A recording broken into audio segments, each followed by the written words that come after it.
Ooh, I'd love some food. Ooh, me too. Alma, did your tail just... what? Ladies, gentlemen, and monsters of all ages, with the new year upon us, there is still yet more to discover in the lovely game that is Monster Hunter Wilds. The amount of detail put into the most obscure places, the extra dialogue that most players will never find, and even just mechanics that we now have a better understanding of than we did a couple of weeks ago.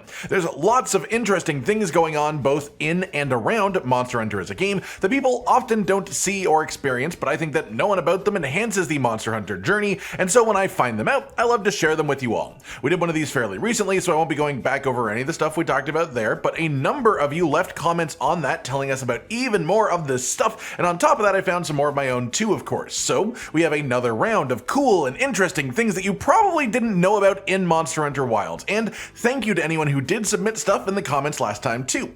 That said, let's start off today with something pretty major and one of the only real gameplay related things that I will be talking about today, and it is of course related to gogmazios. There are two things that most hunters believe about this quest incorrectly. This player showed everyone the truth using mods, and yes, it was mods, but they did it in a way that is logistically sound. What they found was, 1, for gogmazios' super attack, the damage threshold that you have to reach to reduce the power enough to survive it is based on overall damage done to gogmazios in that phase. It's not specifically dragon element damage, despite the game constantly telling you that. Dragon damage is strong against gogmazios, and that's why NPCs tell you to use it. You will reach those thresholds faster by using dragon damage, but you can beat the threshold with pure raw damage if you have enough of it.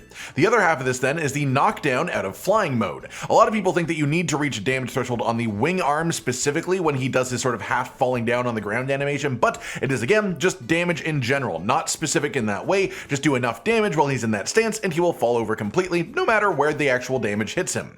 Next up then we have something that is a little bit goggy still. Let's talk about the new armor sets added over the last couple of weeks, and specifically the ones that have unique mounting knives, as this is a thing that has become quite common with new armor sets in Wilds. These knives only really show up, well, when you're mounting a monster or during some specific gestures as well. You can get a pretty good look at them. That said, starting with gogmazios' waist to keep the train rolling, the mounting knife that is attached to this is a lot like a kunai, but sort of like mixed with a rail spike as well. Obviously, I don't know if there's a better term for what this is, or I would say it, but that's what it looks like to me, and I think it's pretty cool. The ceremonial armor for the festival itself, the waist for this one uses the dagger that sits on the waist itself as the mounting knife, and it does actually change the majority of the colors, specifically on the hilt, to match your armor pigments, which is a pretty nice touch for this one specifically. The Blessed Waist Chain, a new waist armor, has a unique mounting knife as well, which is like this ornamental dagger looking thing. It's very pretty and it's attached to a waist armor that I am quite a fan of in general, the male and female versions too. Then there is one more waist worth discussing, but not for the mounting knife that's on it, instead for its sound properties, this being the Orion waist. Put it on and run around and you will hear this.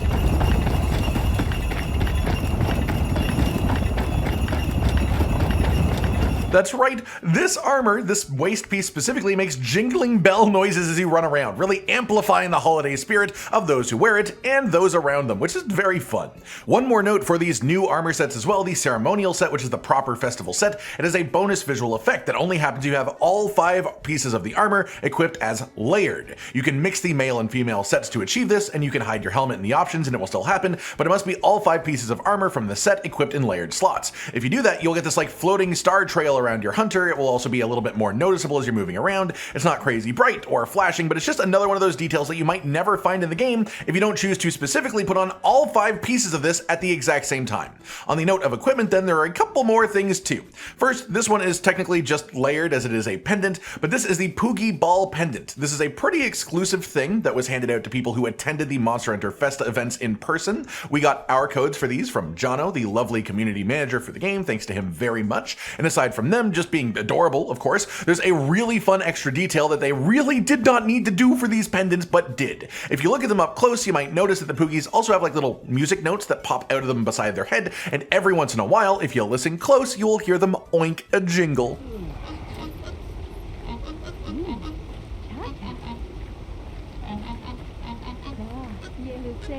That's right, they like oink, hum, proof of a hero, and in some cases some other Monster Hunter songs too. It's just a crazy little extra detail in an item that is already extremely rare, and they just decided to do it anyways. Then the final equipment related things have to do with the Cosmoloid layered weapons. Quickly before we get into this, these are layered weapons that you have to pay to access. They are a microtransaction only, and I want to be clear that by putting these here, I'm not trying to make a moral statement on these things one way or the other. I just want to show you the more interesting details that you might not get to experience because they are gated off like this. First up then, they have unique sheathing animations. I won't go through all 14, but they are pretty wacky. Insect glaive, for example, just looks like a pair of headphones that you put on with a funky haircut coming off at the back. The ears are either side of the glaive itself, and the rest of it forms into this sort of the shaft of the weapon when you unsheath, and it's really cool to be able to see the actual parts of this that change when you sheath and unsheath it. Great sword then is extremely pretty when it's not sheathed, but when you do sheath it, it turns into like a jetpack on your back, and then it just sort of exists there looking really cool and much smaller than most great swords are when they're on your back, so that is a bonus for people who do like having smaller things obstructing less of their character. Then there's also the long sword, for example, and this one is really cool as well. It turns into like an exoskeletal spine and tail configuration that's all floppy when you sheath it, and when you unsheath it, it goes rigid and becomes the sword itself. These weapons are just really funky with the way that they transform. The other thing related to these is the charge blade specifically. The sword is like a blade made out of energy, and as you charge the files before storing them, the color of the blade itself will change color dramatically. This is not unusual for a charge blade. They all do change colors a little bit, but usually the effect is like a glow around the blade of the weapon, whereas it's extremely intense for this one because the whole weapon is a light source. If you charge the shield will glow and become red, and the lights coming out of it in axe mode will become red as well. And if you charge the sword becomes actively yellow or red instead of just blue as well, regardless of file charging. All in all, there's just a lot of extreme detail in these that I find quite cool. Next up then, let's talk about some NPCs. In the Windward Plains base camp, you can talk to Fabius, but if you haven't done so since doing Gogmazios, you may have missed a new line of dialogue he has, where he mentions that elder dragons are now officially on the table in the Forbidden Lands. They exist, and we need to be ready for them, and we should prepare by making the new weapons that are supposedly possible because of Gogmazios. As well, after completing the Gogmazios assignment, Nadia can show up as a regular NPC in any of the base camps at random, and you can talk to her, and she will have some unique dialogue as well. One of her lines talks about how Gemma is like a sister to her, and that she just wants her to be happy and maybe even find someone special and be happy with that, regardless of whether Nadia stays in her life forever or not. She also has a very vague line about Fabius, asking if you want to know more about him, but then just saying that she knows so much that she doesn't even really know where to begin. And then past that, she just has some flavor lines, like saying that she wants to talk about us, not herself, stuff like that. Also, while talking about Nadia, she is, I believe, the only support hunter in the game now that uses armor that we cannot get ourselves as hunters, which is a fun thing to note, even if it is a little bit sad. On the note of NPCs, let's talk about handlers. Alma and Eric both got these eerily realistic sacred costumes with the Lumenhymn festival, and they are extremely detailed to like a concerning degree, honestly. But one thing that I really feel the need to point out is that in some cutscenes, something suspicious will happen. Specifically with Eric, no matter what I bring him to, his tail never moves on its own. It is clearly a costume that he is wearing. Going into the same cutscenes with Alma as your handler, however, it's just sort of in the background, but you can see it there twice. Her tail does move when she is receiving the feast here in Kanafa. It's almost like she's wagging her tail, like a dog excited for their meal. Tails, as part of a costume, shouldn't be able to do that, so this almost makes it feel like her sacred costume isn't a sacred costume, it's an actual like body modification where she does actually have a tail, and it's even more emphasized by the fact that Eric does not have these actions despite wearing a very similar outfit. Look, I didn't make these things work this way. I'm just pointing out that that's the way it is. Talking about the festival then, let's get into some more details with that too, specifically related to nighttime and the fireworks show in the hub. During nighttime in the Grand Hub, have you ever just looked literally straight up? For most people, the answer will be no, because humans just don't do that without being given a reason to do so. If you do though, you will notice this gigantic star that is essentially a constellation of little stars forming the shape of a big star, or it's lights that somehow are hanging hundreds of feet in the air. I don't know the logistics of what is making this happen, but it's a really pretty visual, and along with it you might notice the little like shooting star animations that are constantly happening around it too. It's really pretty, it's very well done, and most people will just never look up enough to notice it themselves. The other thing is more related to the fireworks show itself when that happens, and you may have noticed during the fireworks there are some more like stagnant pictures made of fireworks in the distance in certain spots, but to truly take it all in you have to go to an elevated place at the top of the hub and look around. There are crakes that hang out, lots of different versions of the palicos and sacred costumes as firework light shows as well. Some fireworks displaying the palicos floating off with balloons like they do sometimes, which is fun to see, but the one that I really want to call out is on the back side of the hub. You can see a little animation play out in 3 images one at a time of a sacred palico that's happy, then takes a tumble and falls and bonks his head, and they even put little stars beside him like he's been KO'd, and I just find that really cute.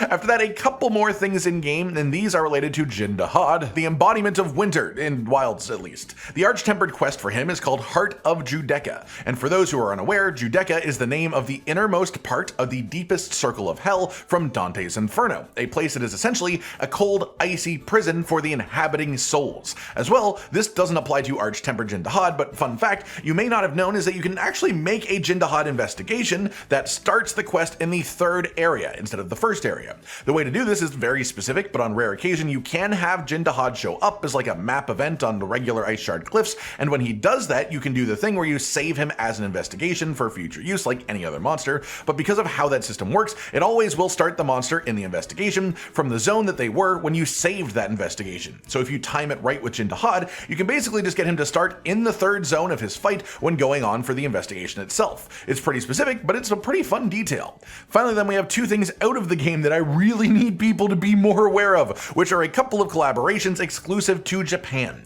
That means that we cannot take part in them unless you live in Japan, but they are just hilariously wacky things that I love the marketing for so much. First up, Suzuki. The car brand. The car brand has some sort of collaboration going on with Wilds going on now, and this is how they have chosen to announce it to us. Just sticking a full-on car between Olivia hunting in Arkveld, and they are just like ignoring it and trying to fight around it, but the car just happens to be in the middle of them, and it feels almost like it's a nuisance to them, and I find this image so genuinely funny, and it almost feels like a meme that someone made, but no, this is real. This is official. It is from the actual Suzuki Twitter account. The other one is KFC. Yes, the fried chicken company KFC. As part of a collaboration with them, they have Monster Hunter themed packaging, which is quite cute, and if you order specific items, you can get in-game things like this Colonel Sanders Palico pendant, or this bucket of chicken with a Palico inside of it as a pendant as well. What's even wackier though is that the way they chose to announce this collaboration was with a hunter that they dressed up in cosplay to look like Colonel Sanders hunting a Yonkut Ku, so essentially the implication that the chicken comes from Yonkut Ku, then sitting down to cook it on a barbecue grill, and this is just such a wild marketing play all over, and I adore it to bits.